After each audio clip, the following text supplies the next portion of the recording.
This is the brief on building a chatbot with Python and Groq. So, we're looking at a pretty awesome Python script today that builds a fully functional, interactive virtual assistant for a software agency, complete with an AI brain and a chat interface, right inside a programming notebook. First, we set up the brain. The code starts by connecting to the Groq AI using an API key, feeding it a list of services like web design and AI chatbots, along with a super strict system prompt.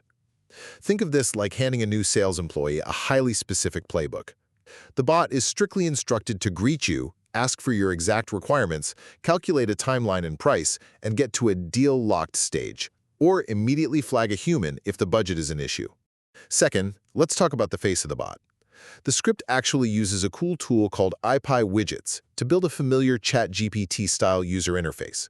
You instantly get these great visual elements: a scrolling chat history box, a text input bar, and a clickable send button. Finally, we have the engine. The code perfectly ties the brain and the face together, defining a function that triggers whenever you hit send, passing your message straight to the AI.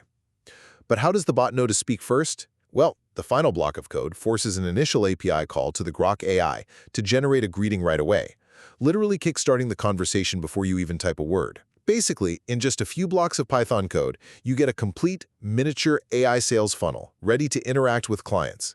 It really is a massive shortcut to automating your next big deal.